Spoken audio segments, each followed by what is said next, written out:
Case study solve करेंगे। Maximum case studies का answer होगा डेलीगेशन और डिसेंट्रलाइजेशन, ठीक है। अरे यार, केस स्टडीज करेंगे। सबसे पहले केस स्टडी क्वेश्चन कह रहे हैं रोस्टेड कॉफी कॉर्पोरेशन एक कॉफी हाउस चेन है जो कि 7 स्टेट्स में काम कर रही है। Through its effective organization structure, it has grown despite pressure from competitors in the national market. Question ने बोला नेशनल मार्केट में कंपटीशन था, उसके बावजूद वो ग्रो कर गई। जैसे ही आपको हिंट लग गया क्वेश्चन का, अब आप नीचे आओगे। क्वेश्चन ने बोला आपको ऑर्गेनाइजेशन का स्ट्रक्चर बताना है। ऑर्गेनाइजेशन का स्ट्रक्चर बताना है यानी आपको बताना है कि क्या वो फंक्शनल है या फिर वो डिविजनल है। आगे और उसके बाद में आपने फंक्शनल और डिविजनल देख लिया, उसके बाद में आपको उसके 3 एडवांटेजेस बताने हैं। क्या ये बात समझ में आई? अब आते हैं अपन क्वेश्चन पे। The company has a purchase and production department, तो उसका 2 डिपार्टमेंट है, सप्लाई चेन मैनेजमेंट भी है, लॉजिस्टिक्स भी है, ब्रांड मैनेजमेंट भी है और सेल्स डिपार्टमेंट भी है। This structure has facilitated operational efficiency as employees become specialist with their own realm. सबसे पहली चीज ने क्या बोल दी, सारे के सारे एम्प्लॉय स्पेशलिस्ट बनते हैं। आप याद करो फंक्शन स्ट्रक्चर के अंदर एक पॉइंट है कि एक बंदा जब एक ही डिपार्टमेंट में काम करता रहता है ना, वो उस काम में स्पेशलिस्ट बन जाता है। याद आ रहा है? आगे क्वेश्चन क्या कह रहा है? क्वेश्चन ने बोला they could be imparted specialized training as the focus was on limited range of skill. Question ने बोला कि उनको ट्रेनिंग ऐसी देने की जरूरत है जिससे ज्यादा उनको ट्रेनिंग की जरूरत नहीं है। आप एक चीज बताओ, हमने फंक्शनल में किया था कि उसमें ज्यादा ट्रेनिंग देनी नहीं पड़ती, ठीक है। तो बच्चों सबसे पहला आप ऑर्गेनाइजेशन का स्ट्रक्चर बताओ। ऑर्गेनाइजेशन का स्ट्रक्चर इज फंक्शनल स्ट्रक्चर। उसके बाद में हमने देखा कि it is the functional structure जिसके अंदर 3 एडवांटेजेस क्या रखे हैं। ऑक्यूपेशनल स्पेशलाइजेशन, कंट्रोल बहुत अच्छा होता है और different functions would be getting due attention, यानी प्रॉपर अटेंशन मिलता है। हमने किया था ना जब ऑर्गेनाइजेशन का साइज ही छोटा है तो ओनर सारे फंक्शंस पे अटेंशन दे पाता है। नेक्स्ट क्वेश्चन, कोई भी 3। Case study 2।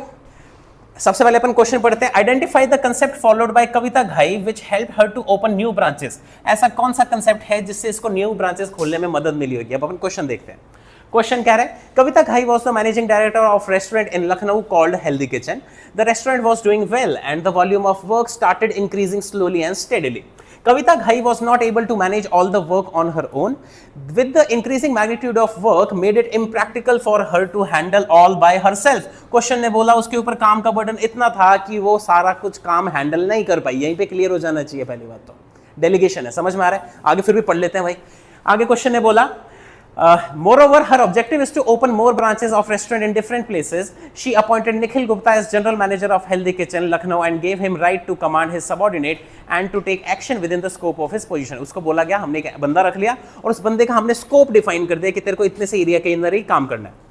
आगे क्वेश्चन ने बोला for smooth running of the restaurant she also gave him authority to hire and train the staff as per the requirements. अभी आपको देखना चाहिए।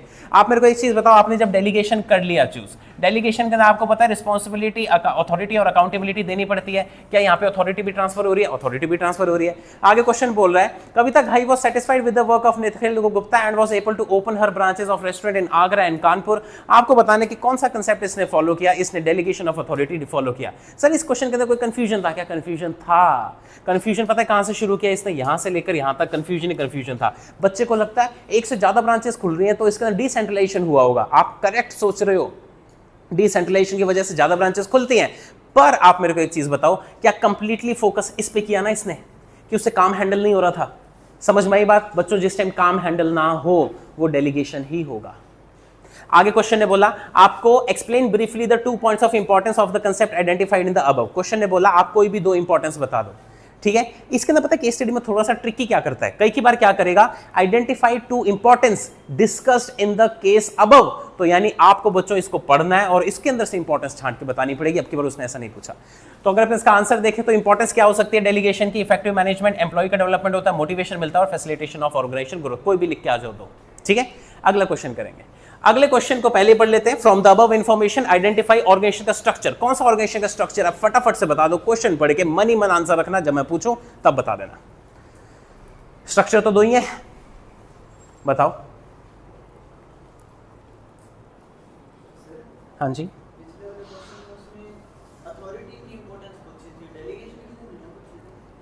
डेलीगेशन की पूछे।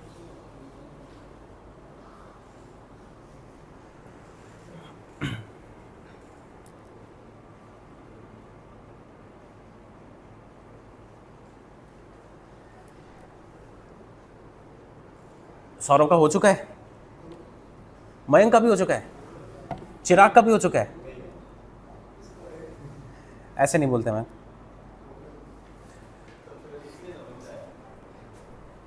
दीपिका का हो चुका है, देव का तो हो चुका है। देव क्या आंसर है? क्या? डिविजनल। ठीक है, हरमन क्या आंसर है? सौरभ डिविजनल। मयंक एक बार देख लें अपन फिर, क्या दीपिका क्या आंसर है? डिविजनल है। इसका आंसर फंक्शनल है। एक बार रीड कर ले, गलत हो सकता है टाइपिंग गलत हो, देख लेते हैं। क्वेश्चन कह रहा है आराधना और Gandharva are heads of 2 different department in Yamko limited. ठीक है, हो सकता है परचेज और सेल के हेड हो। ठीक है, they are efficient managers and are able to motivate the employees of the respective department to improve performance.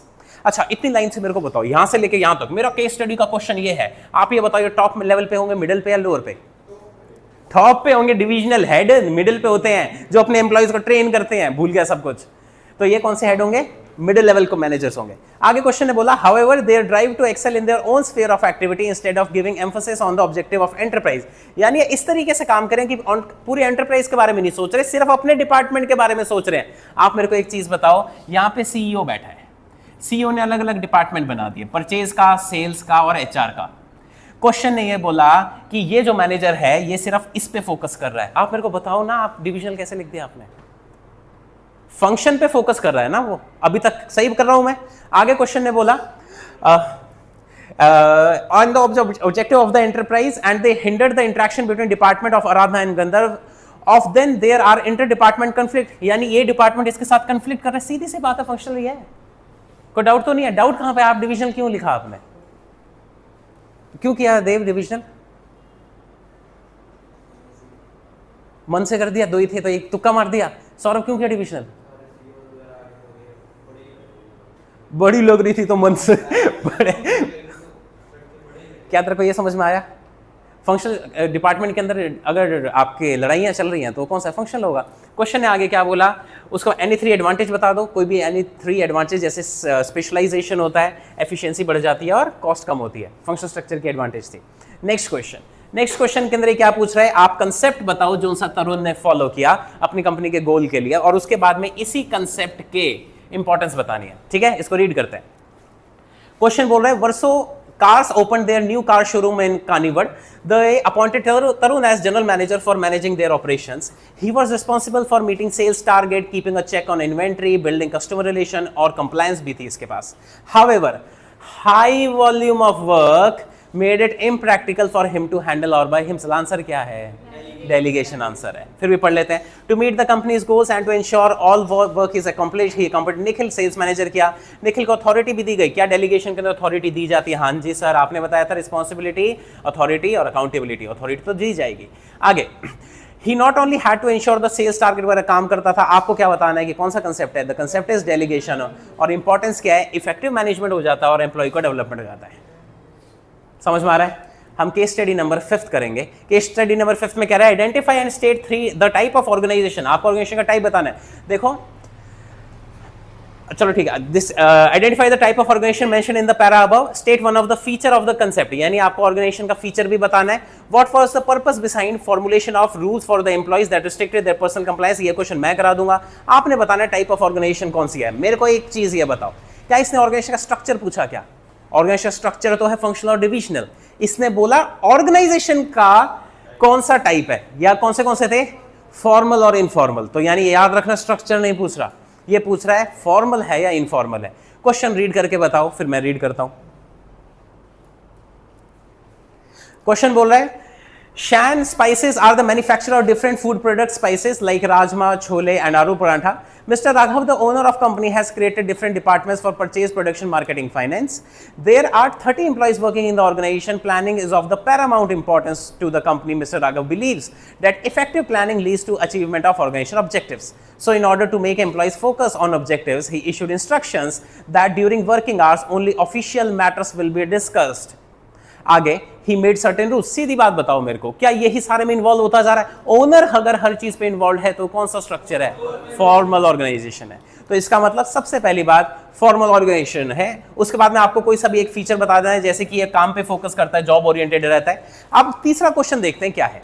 तीसरा क्वेश्चन कह रहा है What was the purpose behind formulation of rules for the companies that restricted their personal communication with the employees of other department? Question पूछ रहा है कि mister Raghav ने अलग अलग रूल्स क्यों बनाए होंगे? आप मेरे को एक चीज बताओ, अलग अलग रूल्स इसलिए बताए होंगे ताकि सारा का सारा फोकस काम पे रहे। बात समझ में आ रही है? तो इसका मतलब फाइनल आंसर आप ये लिख के आओ, कुछ भी लिख के आ सकते हो इसके अंदर। इवैल्यूएशन का बेसिस था the purpose behind making the rules is that there must be proper functioning in the organization. ठीक है, क्वेश्चन नंबर 6। क्वेश्चन नंबर 6 के अंदर करें टाइप ऑफ ऑर्गेनाइजेशन बोला है और उसका स्ट्रक्चर बोला, टाइप ऑफ ऑर्गेनाइजेशन बोला। वो तो दो ही तरीके की है, या तो फॉर्मल या इनफॉर्मल। फटाफट से आंसर दे दो, फॉर्मल है या इनफॉर्मल है।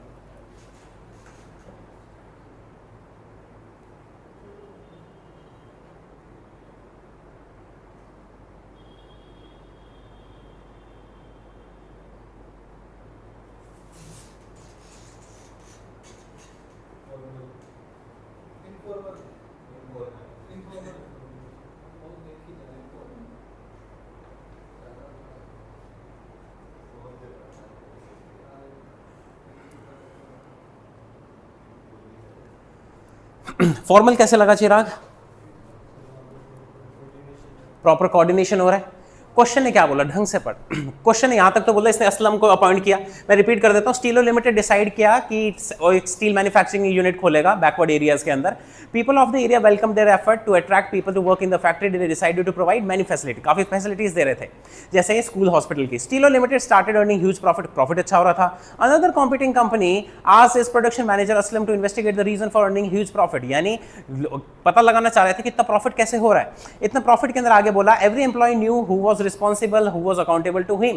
The only difference was his organization communication took place only through scalar chain. Question बोल रहा है कि हमारी कंपनी में सिर्फ स्केलर चेन फॉलो हो रही है, जबकि देखा जाए तो सामने वाली कंपनी में क्या हो रहा है, सामने वाली कंपनी के अंदर जो कम्युनिकेशन है वो सारी डायरेक्शन के अंदर हो रहा है, जिसके कारण काफी स्पीडी इंफॉर्मेशन ट्रांसफर हो रही है। तो यानी सामने वाली कंपनी क्या फॉलो कर रही है, सामने वाली कंपनी इनफॉर्मल स्ट्रक्चर फॉलो कर रही है। समझ में आया तेरे को? आगे बोल रहा है आप इसके एडवांटेज बता दो। एडवांटेज आप लिख दोगे state any two values with Steelo limited want to communicate to the society. Randomly कोई भी चीज लिख के आ जाना कि स्टीलो कंपनी क्या चाह रही है, एम्प्लॉयमेंट जनरेट करना चाह रही है, ह्यूज प्रॉफिट चाह रही है, भलाई चाह रही है, हॉस्पिटल खोल रही है, सोशल वेलफेयर, रैंडम होता है क्वेश्चन। ठीक है, तो इसका आंसर है इनफॉर्मल ऑर्गेनाइजेशन और डेवलपमेंट करना चाह रही है और एम्प्लॉयमेंट अपॉर्चुनिटीज देना चाह रही है। This is answer.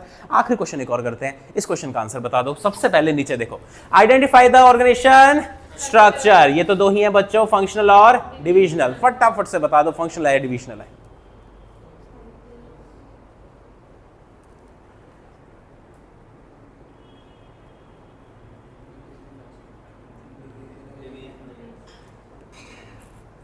ठीक है, करें, बिल्कुल करेक्ट हो। डिवीजन स्ट्रक्चर सर कैसे पता लगा? एक ऐसा बिजनेस खुल रहा है जो इलेक्ट्रॉनिक्स और होम अप्लायंसेस के अंदर भी जाना चाह रहा है। आगे क्वेश्चन ने बोला the management decided to create separate business unit, अलग बिजनेस खोल देंगे हर किसी चीज का। तो बच्चों ये डिविजनल स्ट्रक्चर था जिसके अंदर यहाँ पे सीईओ बैठता था, अलग अलग बिजनेस वो खोलते थे, उसके नीचे कौन सा स्ट्रक्चर मिलता था डिविजनल के। अच्छा मेरे को एक चीज बताओ, क्या डिविजनल स्ट्रक्चर के अंदर फंक्शन स्ट्रक्चर छुपा होता है? हाँ जी, ये सारा का सारा जो होता है वो फंक्शन स्ट्रक्चर होता है। ठीक है, it was nice teaching you. जिनके डाउट और डाउट के लिए रुक जाएंगे। Bye bye.